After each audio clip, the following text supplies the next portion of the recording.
Hey there, it's Rob. 651 days until I turn 30, and the Guild Wars 2 Head Start began this weekend. So I was slightly less responsible than I wanted to be, but in many ways more responsible than last episode. So let's go ahead and get the checkup out of the way.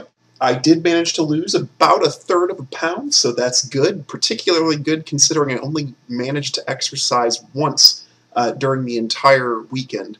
And as far as word count goes, I am brushing up excitingly close to the 20,000 word mark, producing 1,777 words over this weekend.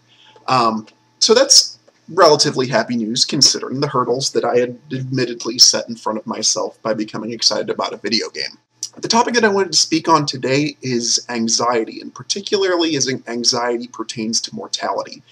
It was either when I was 12 or 15 that this first started, I can't remember, but for about a month at a time, every 3 years, like clockwork, it was really like bizarre, I would become paralyzingly terrified of my own mortality. I would think to myself, holy crap, I'm going to die someday, there's nothing I can do about it, life is pointless, and this would persist for several weeks at a time before I would kind of claw my way out of it with the help of friends or talking to school counselors or things like that. But it was terrible. I would feel this horrible coldness in the pit of my stomach. I would lay in bed and curl up in a ball and cry, and it would really just be terrifying that there was this relentless thing that was going to be sad because I loved life that I couldn't stop. And some of you have probably experienced depression on a greater scale or on a more constant scale than that. I can't say that I fully understand, what it is to go through that, but I've had a clawing sadness before that, has gotten to me and been something I couldn't get out of my mind before. Interestingly, when I turned 27, this seeming 3-year cyclical bouts of depression pattern did stop. So since I had been 27, I made it all the way through year 27 without having a bout of that.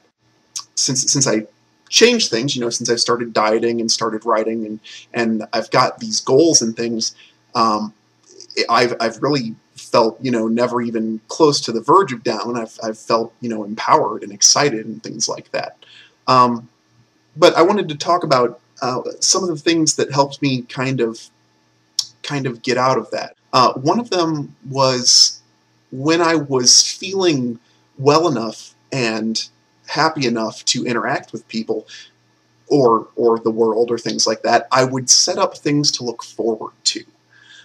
When you have things set up to look forward to, the passage of time becomes a pleasure because you keep getting closer to something exciting or wonderful. So whenever you can, put things in front of you that you're going to be able to look forward to, whether it's just coffee out with a friend, a big party or a big concert. Get your tickets well in advance and count down the days. In that way, the passage of time becomes a very fun thing. The other thing I kind of did was I started listening to that voice that I talked about, that voice inside that was telling me, things were pointless, and saying, well, I need to decide what the point is. I need to decide what of my existence brings value, what's worth living for. And that's something we each have to decide, whether we decide to answer that question through religion or whether we decide to select something on our own. You need to figure out what about your life is worth doing. Why do you want to get up in the morning?